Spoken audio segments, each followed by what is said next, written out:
ರಾಹುಲ್ ನಮ್ಮ ಹೆಮ್ಮೆಯ ಕನ್ನಡಿಗ. ಟೀಂ ಇಂಡಿಯಾದಲ್ಲಿ ಸ್ಟಾರ್ ಪ್ಲೇಯರ್ ಆಗಿ ಬೆಳೆದಿರೋ ರಾಹುಲ್ ತಂಡ ಕಷ್ಟದಲ್ಲಿ ಇದ್ದಾಗಲೆಲ್ಲ ತಂಡಕ್ಕೆ ಆಸರೆಯಾಗುವ ಮೂಲಕ ತಂಡದ ಗೆಲುವಿಗೆ ಪ್ರಮುಖ ಪಾತ್ರ ವಹಿಸುವ ಮೂಲಕ ತಾನು ತಂಡದ ಆಪತ್ ಬಾಂಧವ ಅನ್ನೋದನ್ನ ತೋರಿಸುತ್ತಿದ್ದಾರೆ. ಆದರೂ ಸಹ ತಂಡಕ್ಕಾಗಿ ಎಲ್ಲದಕ್ಕೂ ಸಿದ್ಧವಾಗಿರೋ ರಾಹುಲ್ಗೆ ಟೀಂ ಇಂಡಿಯಾದಲ್ಲಿ ಸರಿಯಾದ ಮನ್ನಣೆ ಸಿಗುತ್ತಿಲ್ಲ ಅನ್ನೋ ಮಾತು ಇದೀಗ ಕೇಳಿ ಬರ್ತಾ ಇದೆ. ಹೌದು, ಈ ರೀತಿ ಹೇಳಿರೋದು ಭಾರತ ಕ್ರಿಕೆಟ್ ಲೋಕದ ಲಿಟಲ್ ಮಾಸ್ಟರ್ ಸುನಿಲ್ ಗವಾಸ್ಕರ್. ಹೌದು, ಸುನಿಲ್ ಗವಾಸ್ಕರ್ ಇತ್ತೀಚೆಗೆ ನೀಡಿರುವ ಸಂದರ್ಶನವೊಂದರಲ್ಲಿ ರಾಹುಲ್ ವಿಚಾರವಾಗಿ ಮಾತನಾಡಿದ್ದಾರೆ.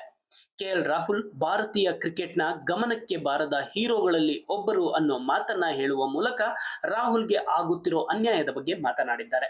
ಹೌದು, ಸುನಿಲ್ ಗವಾಸ್ಕರ್ ಹೇಳಿರೋ ಮಾತು ನೂರಕ್ಕೆ ನೂರರಷ್ಟು ಸತ್ಯ.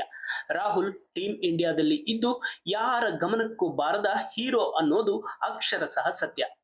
ರಾಹುಲ್ ಟೀಂ ಇಂಡಿಯಾಗಾಗಿ ಎಲ್ಲವನ್ನು ಸಮರ್ಪಿಸಿದ ಆಟಗಾರ ಅಂದ್ರೆ ತಪ್ಪಾಗೋದಿಲ್ಲ. ಟೀಂ ಇಂಡಿಯಾ ಸಂಕಷ್ಟದಲ್ಲಿ ಇದ್ದಾಗಲೆಲ್ಲ ರಾಹುಲ್ ಆಸರೆಯಾಗಿ ನಿಂತಿದ್ದಾರೆ. ಅದಕ್ಕೆ ಸಾಕಷ್ಟೇ ಉದಾಹರಣೆಗಳು ಸಹ ಸಿಗುತ್ತವೆ. ಟೀಂ ಇಂಡಿಯಾದಲ್ಲಿ ಸಮಸ್ಯೆ ಕಾಣಿಸಿಕೊಂಡಾಗಲೆಲ್ಲ ನೆನಪಾಗೋದು ಕನ್ನಡಿಗ ರಾಹುಲ್. ತಂಡದಲ್ಲಿ ಓಪನಿಂಗ್ ಬ್ಯಾಟಿಂಗ್ ಸಮಸ್ಯೆ ಎದುರಾದಾಗ ಟೀಂ ಮ್ಯಾನೇಜ್ಮೆಂಟ್ಗೆ ಆಗ ಮಾತ್ರ ರಾಹುಲ್ ನೆನಪಾಗ್ತಾರೆ. ಇನ್ನು 3ನೇ ಕ್ರಮಾಂಕ ಆಗಿರ್ಲಿ, 4ನೇ ಕ್ರಮಾಂಕ ಆಗಿರ್ಲಿ, 5ನೇ ಕ್ರಮಾಂಕ ಆಗಿರ್ಲಿ, 6ನೇ ಕ್ರಮಾಂಕ ಆಗಿರ್ಲಿ, ಹೀಗೆ ಯಾವುದೇ ಕ್ರಮಾಂಕದಲ್ಲಿ ಸಮಸ್ಯೆ ಎದುರಾದಾಗ ಅಲ್ಲಿ ಟೀಂ ಮ್ಯಾನೇಜ್ಮೆಂಟ್ಗೆ ಕಾಣಿಸಿಕೊಳ್ಳೋದು ರಾಹುಲ್ ಮಾತ್ರ. ಆದ್ರೆ ರಾಹುಲ್ಗೆ ಟೀಂ ಇಂಡಿಯಾದಲ್ಲಿ ಸಿಗಬೇಕಾದ ಮನ್ನಣೆ ಮಾತ್ರ ಸಿಗ್ತಾ ಇಲ್ಲ. ಸದ್ಯ ರಾಹುಲ್ ಟೀಂ ಇಂಡಿಯಾದಲ್ಲಿ 9 ಮತ್ತು 10ನೇ ಕ್ರಮಾಂಕ ಹೊರತುಪಡಿಸಿ ಇನ್ನೆಲ್ಲ ಕ್ರಮಾಂಕದಲ್ಲೂ ಬ್ಯಾಟಿಂಗ್ ಮಾಡುವ ಮೂಲಕ ತಂಡಕ್ಕೆ ಆಸರೆಯಾಗಿದ್ದಾರೆ. ಅದಕ್ಕೆ ಈ ಲೆಕ್ಕವೇ ಸಾಕ್ಷಿ ಅಂತಾನೆ ಹೇಳಬಹುದು. ರಾಹುಲ್ ಓಪನರ್ ಆಗಿ 43.56ರ ಸರಾಸರಿಯಲ್ಲಿ ಬ್ಯಾಟಿಂಗ್ ನಡೆಸಿದ್ರೆ 4ನೇ ಕ್ರಮಾಂಕದಲ್ಲಿ 55.80 ಸರಾಸರಿಯಲ್ಲಿ, 5ನೇ ಕ್ರಮಾಂಕದಲ್ಲಿ 56.46ರ ಸರಾಸರಿಯಲ್ಲಿ ಬ್ಯಾಟಿಂಗ್ ಮಾಡುವ ಮೂಲಕ ಯಾವುದೇ ಕ್ರಮಾಂಕವಾಗಲಿ ತಂಡಕ್ಕೆ ಅವಶ್ಯಕತೆಗೆ ತಕ್ಕಂತೆ ಆಡುವ ಮೂಲಕ ತಂಡಕ್ಕೆ ಆಸರೆಯಾಗಿದ್ದಾರೆ. ಇನ್ನು 2023ರ ಏಕದಿನ ವಿಶ್ವಕಪ್ ಫೈನಲ್ ಪಂದ್ಯದಲ್ಲಿ ಬ್ಯಾಕ್ ಟು ಬ್ಯಾಕ್ ವಿಕೆಟ್ ಬಿದ್ದ ಸಂದರ್ಭದಲ್ಲಿ ತಾಳ್ಮೆಯ ಆಟ ಆಡುವ ಮೂಲಕ ಗೌರವ ಮತ್ತ ಕಲೆ ಹಾಕೋದ್ರಲ್ಲೂ ಟೀಂ ಇಂಡಿಯಾಗೆ ಆಸರೆಯಾಗಿದ್ರು. ಇನ್ನು ಟೀಂ ಇಂಡಿಯಾ ಚಾಂಪಿಯನ್ಸ್ ಟ್ರೋಫಿ ಗೆಲುವಿನಲ್ಲಿ ರಾಹುಲ್ ಬ್ಯಾಟಿಂಗ್ ಪ್ರಮುಖ ಪಾತ್ರ ವಹಿಸಿತ್ತು ಅಂದ್ರೆ ತಪ್ಪಿಲ್ಲ. ಇದೇ ರೀತಿ ಅದೆಷ್ಟೋ ಪಂದ್ಯದಲ್ಲಿ ಟೀಂ ಇಂಡಿಯಾ ಸಂಕಷ್ಟದಲ್ಲಿ ಇದ್ದಾಗಲೆಲ್ಲ ರಾಹುಲ್ ತಂಡಕ್ಕೆ ಆಸರೆಯಾಗಿದ್ದಾರೆ.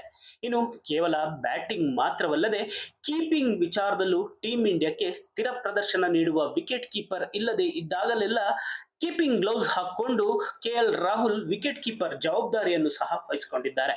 ಇನ್ನು ಕ್ಯಾಪ್ಟನ್ಸಿ ವಿಚಾರದಲ್ಲೂ ಅಷ್ಟೇ, ರಾಹುಲ್ ಟೀಂ ಇಂಡಿಯಾಗೆ ಕ್ಯಾಪ್ಟನ್ಸಿ ಜವಾಬ್ದಾರಿ ನೀಡಿದಾಗಲೆಲ್ಲವೂ ಸಹ ಅತ್ಯುತ್ತಮವಾಗಿ ಕ್ಯಾಪ್ಟನ್ಸಿ ನಡೆಸಿದ್ದಾರೆ.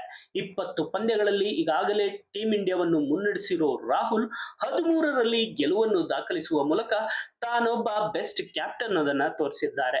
ಇನ್ನು ಕ್ಯಾಪ್ಟನ್ಸಿ ವಿಚಾರದಲ್ಲೂ ಸಹ ಮುಂದಿನ ಟೀಂ ಇಂಡಿಯಾದ ಪೂರ್ಣಾವಧಿ ಕ್ಯಾಪ್ಟನ್ ಅಂತಾನೆ ರಾಹುಲ್ ಬಿಂಬಿತವಾಗಿದ್ರು. ಇನ್ನು ರಾಹುಲ್ ಅವರಿಗೆ ಕ್ಯಾಪ್ಟನ್ಸಿ ನೀಡುವ ವಿಚಾರದಲ್ಲೂ ಸಹ ಬಿಸಿಸಿಐ ಹಿಂದೇಟು ಹಾಕಿದೆ ಅಂತಾನೆ ಹೇಳಬಹುದು. ಇನ್ನು ಒಂದ್ ಕಡೆ ರಾಹುಲ್ ಟೀಂ ಇಂಡಿಯಾದ ಆಸರೆಯಾಗಿ ನಿಲ್ಲುವ ಮೂಲಕ ತಂಡದ ಆಪತ್ ಬಾಂಧವ ಅಂತ ಕರೆಸಿಕೊಳ್ತಿದ್ರೆ, ಸುನಿಲ್ ಗವಾಸ್ಕರ್ ಹೇಳಿದ ರೀತಿ ಭಾರತೀಯ ಕ್ರಿಕೆಟ್ನ ಗಮನಕ್ಕೆ ಬಾರದ ಹೀರೋಗಳಲ್ಲಿ ರಾಹುಲ್ ಒಬ್ಬರು ಅನ್ನೋ ಮಾತು ಸಹ ಅಷ್ಟೇ ಸತ್ಯ ಅಂತಾನೆ ಹೇಳಬಹುದು. ಹಾಗಾದ್ರೆ ನಿಮ್ಮ ಪ್ರಕಾರ ಕನ್ನಡಿಗ ರಾಹುಲ್ ಟೀಂ ಇಂಡಿಯಾದಲ್ಲಿ ಸಿಗಬೇಕಾದ ಸ್ಥಾನ ಸಿಗ್ತಿಲ್ವಾ? ನಿಮ್ಮ ಅನಿಸಿಕೆ ಅಭಿಪ್ರಾಯವೇನೋ ಕಮೆಂಟ್ ಮಾಡಿ ತಿಳಿಸಿ.